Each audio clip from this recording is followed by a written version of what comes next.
through line here and never letting this bone go. He's an absolute bulldog. Ladies and gentlemen, his name's Mike Davis of the Article 3 Project, and he joins the show live now.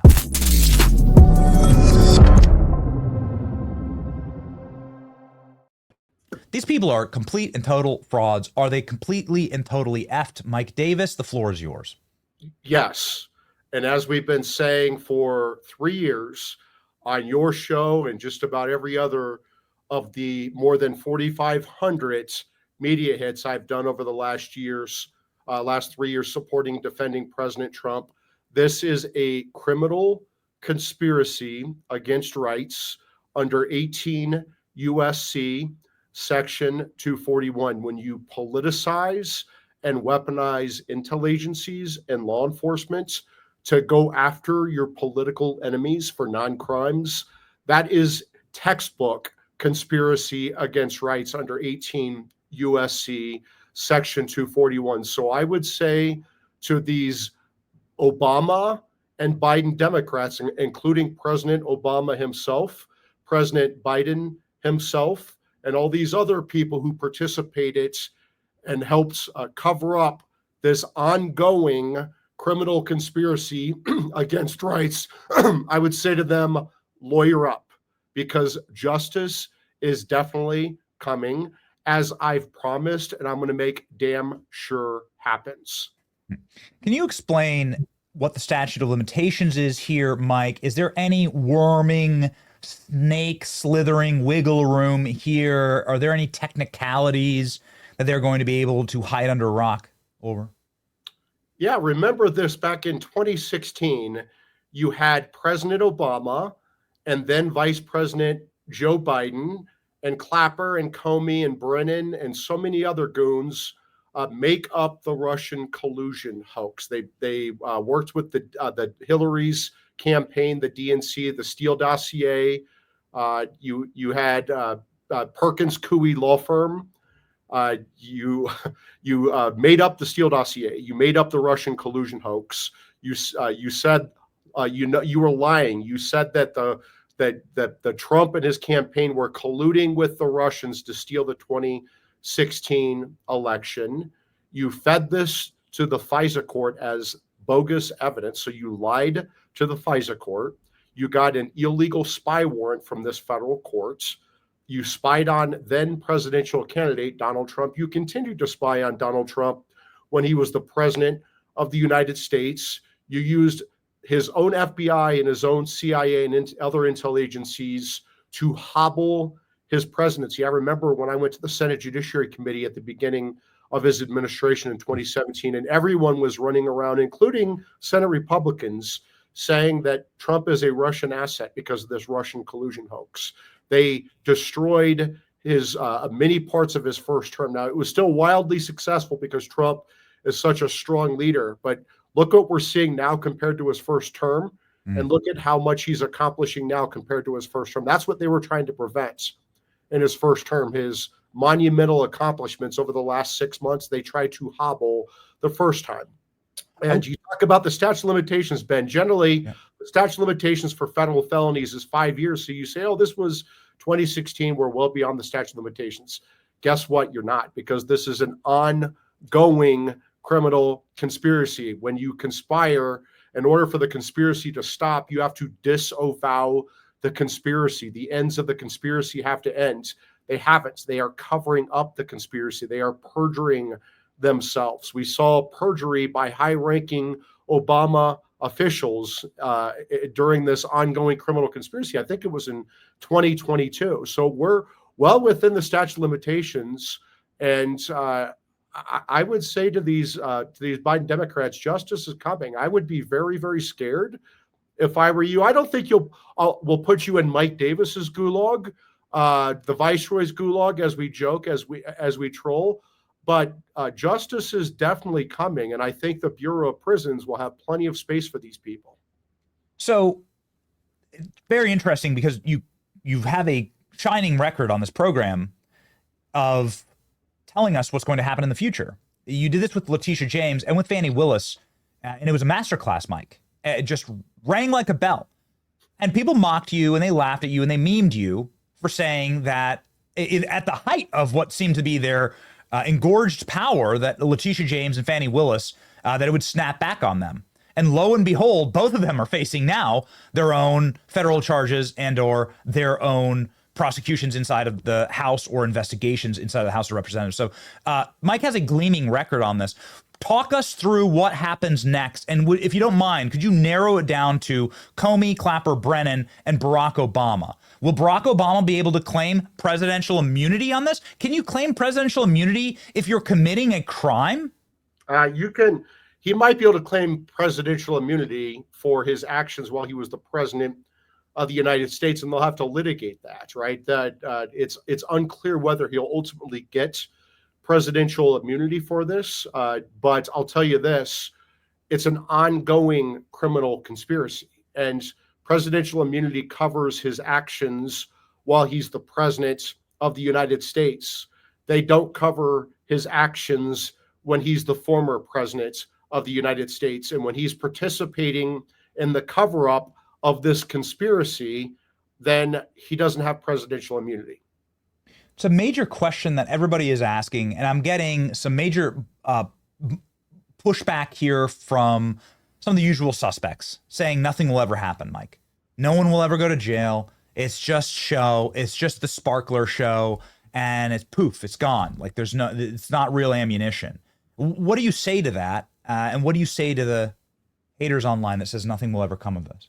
I think these haters online need to learn how to win instead of just crying and losing and throwing their peas on the wall like petulant children. So we don't lose at the Article 3 project. We proved that over the last 3 years when the Democrats and most Republicans left President Trump dead on the side of the road, a dead political body. We went and picked him up from the side of the road and triaged him and made sure that he was back in the White House. And we're going to make damn sure at the Article 3 projects very publicly, very loudly, that there is accountability for this unprecedented republic-ending lawfare against President Trump. His top aides like Steve Bannon and Peter Navarro, who went to prison, his supporters on January 6th, who were politically persecuted. These Democrats even went after parents for being outraged by gender chaos in schools and the resulting rapes in bathrooms. They went after elderly pro-life Christians for praying at abortion clinics. The Trump 47 Justice Department, led by Attorney General Pam Bondi and Deputy Attorney General Todd Blanche and FBI Director Kash Patel and Civil Rights Head Harmeet Dillon and Solicitor General John Sauer and so many others, Dan Bongino, the Deputy FBI Director. The president has assembled an all-star team at the Justice Department, and they are working every day behind the scenes, putting big wins on the board for things that matter, like 15 of the last 17 cases that they've brought before the Supreme Court. They've won on the emergency docket. This is going to happen. This is going to happen. I'm going to make damn sure it happens because I am loud, I am vocal, and I am not going away. And I'm not like a cat. I'm not going to sneak up on you and jump on your face while you're sleeping. I am Cujo. I am a dog. I am barking down the street. I have been barking down the street for 3 years. And before I maul you and rip your face off to these Democrats, you know I'm coming. So what does that look like? We've watched President Trump get arrested. We've watched President Trump be brought in for mugshots. Will we actually see a President Obama, a James Clapper, a James Comey, a John Brennan mugshot? Nobody is above the law. And if there is evidence that any of these people committed a crime, they will face accountability. They will face severe legal, political, and financial consequences. They try to bankrupt President Trump for non-fraud. They try to throw him in prison for life 4 times for non-crimes. They try to unconstitutionally throw him off the ballots. And Joe Biden tried to get President Trump killed twice. And I don't say that lightly, but Joe Biden intentionally underfunded, Trump's Secret Service protection twice, said that President Trump was the gravest threat to American democracy, and Joe Biden actually used the word bullseye on President Trump. And what the hell did Joe Biden think was going to happen after he did that? President Trump almost had his head blown off twice, one time by a millimeter and a millisecond. He was saved by the grace of God. President Trump is on a mission to save America from these evil Democrat Marxists who are subversive and who are trying to destroy our country from within. And it starts with their Trojan horse leader, Barack Obama. I couldn't believe the language that Tulsi was using, Mike. You always have this mealy mouth, limp wrist, limp dick language from Republicans, like, we really hope that there's accountability, and this is better for, we need to restore norms, right? So another Republican administration would say it's about norms, okay? Like, right? Like, it's about the dignity of the office. Tulsi straight out saying it's a seditious conspiracy. That's what Stephen Miller said. Tulsi said it's traitorous activities. These are legal words.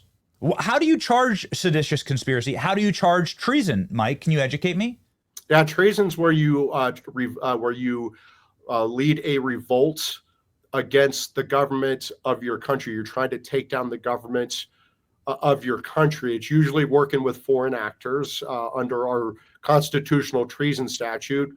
But you may have that here. You may have that with the Steele dossier, because you had the Democrats with the Steele dossier working with foreign governments to make up this fake intel to go after President Trump. And I've told you my theory of this case. This is what I think. This is why I think they did it. Hillary Clinton had her illegal home server as the Secretary of State, not only with our nation's most classified secrets, which is espionage. Maybe there's some Benghazi material that led to someone's death. Like the ambassador's death. Maybe someone hacked that, and that's how this ambassador was able to get killed. But separate from that, it had the Clinton Foundation pay for play foreign bribery schemes. The Clinton Foundation is taking millions and millions of dollars from shady foreign actors. What was Hillary Clinton doing in her official capacity as the Secretary of State to take this money to the Clinton Foundation to underfund their lavish lifestyle, their private jets and their glamorous travel and glitzy lifestyle? What was she doing? We'll never know, because when she got subpoenaed, she destroyed her server with BleachBit, her home server in her closet. She took a hammer to her phones, clear obstruction of justice, clear conspiracy. Of course, nothing happens to her because she's a Clinton. But guess what? Maybe, just maybe, our worst enemies like China and Russia hacked that server, and maybe they had a copy of it. Maybe Russia was going to put out a copy of Hillary's corruption before the 2016 election. So maybe that's why Hillary Clinton and her campaign had to make up the Russian collusion hoax. So if this came out before the 2016 election, Hillary can say, you can't believe this stuff. This is a campaign dirty trick by President Trump. He's working with the Russians to interfere in our election. Don't believe any of this material. And you say that sounds like a crazy conspiracy theory, Mike. How can you possibly think that? They did the same thing in 2020 with Joe Biden and Hunter Biden's laptop from hell. They had 51 former intel officials working with the CIA, putting out BS that Hunter Biden's laptop of the Biden family corruption had all the hallmarks of a Russian disinformation campaign. You can't believe it. And not only did they do that, they censored the New York Post, America's oldest newspaper. They colluded with big tech, Google, Amazon, Facebook, and Apple to deplatform the New York Post, take the story. You couldn't even get the New York Post story on the internet, and they censored everyone on big tech platforms who tried to share the story. They deplatformed them. They covered that up. And we know that if the American people in 2020 had known about this laptop from hell with this Biden family corruption, there's no chance Joe Biden would have been able to rig and steal the election. Trump would have won by a landslide, right? And so then President Trump was going to declassify Crossfire Hurricane. He fought the deep state for 4 years to declassify, right? And his own political people at the Justice Department, at the FBI, at the DNI, didn't do a damn thing until Rick Grinnell and Kash Patel went over to the DNI and unclogged the drain of the swamp for the intel community and got Crossfire Hurricane almost there. And then John Radcliffe, who became the DNI and is now the CIA director in Trump's second term, is the one who got Crossfire Hurricane declassified into Trump. But guess what? They never released it. Trump declassified it the day before he left office. The FBI, the DOJ ran to him and said, "You can't release this publicly. It violates the Federal Privacy Act, which is a crime. You have to do a Privacy Act review." Well, guess what? They didn't do the Privacy Act review.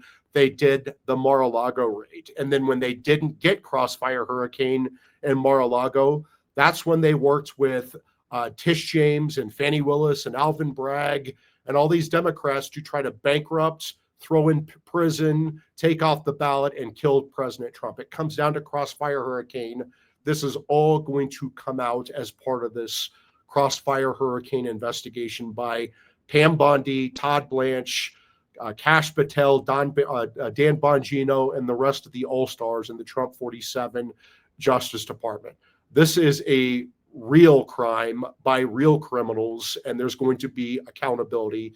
And if it leads to President Trump himself, good luck, Barry. You might find yourself on the other side of a mugshot, and if you're continuing this criminal conspiracy, you might end up in federal prison.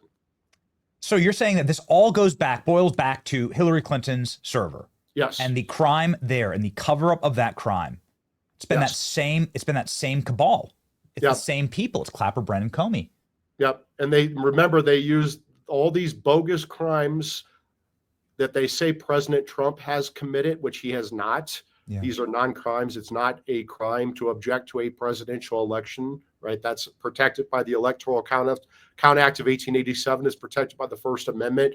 Everything they say President Trump did, they are doing. They are gaslighting the American people. This is what the Democrat Party does. Today's Democrats are not liberals who love America. They're not our parents, our grandparents' Democrat Party. They don't just disagree with us on the best way to get there. Today's Democrats are largely Marxist. They hate America. They hate free speech. They believe in censorship. They hate equality. They believe in equity. They hate due process and equal protection of the law. They believe in a politicized and weaponized justice system. And as I always say, we cannot reason with these people. We need to destroy them. They only respect power. They only respect the sword, like they're Marxist Islamist foot soldiers who they imported to destroy this country. We need to destroy these people. And that starts with this conspiracy against rights under 18 U.S.C. Section 241. We need to investigate them. We need to have a federal grand jury indict them, and we need to put them in prison. That's the playbook, Mike. That was my final question. My final question to you was, how do you make it stick? How would Mike Davis charge this? So you would use conspiracy against rights. That's what you would lead with? Yes. Would you include treason, seditious conspiracy? Is there anything else that I'm missing here? I guess maybe, since that was my last question, here it is, open floor. What else is the American public missing here? You've been waiting for this moment, Mike, because you've been explaining this, everything from the Mar-a-Lago raid all the way through to the Hillary Clinton server and Trump's indictments. You've been tying it all together for a very long time. What is everyone missing here when it comes to these charges? What will happen next? The cleanest charge you can bring is conspiracy against rights under 18 U.S.C. Section 241. This is an ongoing criminal conspiracy. There's no statute of limitation problem. It is clear cut. This is one of the charges that President Trump, that Jack Smith brought against President Trump in the D.C. indictment with D.C. Obama Judge Tanya Chutkan, this radical lunatic Marxist who Obama put on the court. This another DEI Marxist who they pretend they put on the court because of diversity, but in reality, she's a subversive Marxist. They brought this against President Trump for the non-crime of objecting to a presidential election. Let's bring this against Obama, Biden, Hillary, Brennan, Clapper, Comey, Big Tish, Big Fannie, Alvin Bragg, all of the every one of these players, that goofy woman attorney general out in Arizona who charged Trump supporters, I forgot her name, Chris Mays or whatever the hell her name is, Andrew Weissman. He would love being in prison if you just watch him on MSNBC. We can give him martinis every night and he can be the prison bitch. So there is no shortage of, and I did that for Media Matters because I didn't think I was being inflammatory enough. So I wanted to throw that martini comment about Andrew Weissman and the prison bitch for Media Matters. And Molotov cocktail thrown, Mike. Yes. We are. I would say to these people who pushed Norm Eisen. How did I forget Norm Eisen? There are so many bad actors who allegedly or could have participated in this ongoing criminal conspiracy against rights. Lisa Monaco. How did I leave out Lisa Monaco? She's like, she was the deputy attorney general. There was the DNI for Obama. I can't remember her name. Some DEI woman who should not have been in that job. Alvin, or it's like a diversity clown car. They pretend like they care about diversity. They pretend like they want women and minorities in these jobs, and then they rabidly go after every Republican woman and minority, like Judge Cannon and so many others. What they want are radical Marxists hiding under the guise of being a woman or minority, so you can't attack them because then you're racist and sexist and transphobe and homophobe. I would say this DEI clown car needs to go to prison. Well, here we go. The president posted it, Mike, and we know that you're very, very close with this Justice Department and that you're just one of the soundest advisors. Oh, I left off Ben Rhodes. How could I have? And Valerie Jarrett, Susan Rice, Samantha Power. I got Clapper and Comey and Barry Obama. But yeah, I mean, I think that shady bunch, instead of having 8 people on there, I think there are probably 80 or more. Mike, Godspeed, man. I just can't wait to clip up this segment, baby, and put it on. Did I bring the heat today, Ben? I started off a little bit docile, but I turned it up for you. It is what we call berserker mode for Mike Davis. And if you wish to, one last Please. one. I would say to Barack Hussein Obama, lawyer up, buddy, because your conspiracy after you left the White House could land you in prison. We're waiting, Mike. We're waiting for those days, and we're ready to rock. And we're ready with Mike Davis, who has been telling you what was about to happen for years. He's been right. I posted it this weekend. I just said, man, I'm glad I listened to Mike Davis. It's just one of those guys who comes on and tells you the future. And so you should be very uplifted by Mike's interview today. If you want berserker mode every day in your timeline, go follow Mike. He's got nearly 500,000 followers right here on X. And you should support the Article 3 Project. Here's their website right now. Article 3 Project brings brass knuckles to fight leftist lawfare. Well, ain't that the truth? Mike, Godspeed, man. Thank you.